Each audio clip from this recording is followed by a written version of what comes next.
kunci patah. Okay, motor. Okay, so sekarang kita buat kunci baru. Kunci patah, sit sini. Customer handsome. Okay, sekarang masa pukul 1 AM. So sekarang kita buat kunci baru. Customer punya kunci patah. Okay, so sekarang kita potong kunci baru.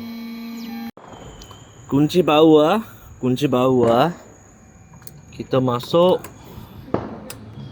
Okay, boleh on.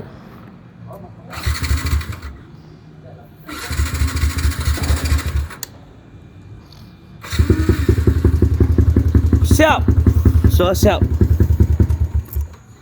Okay, kunci baru.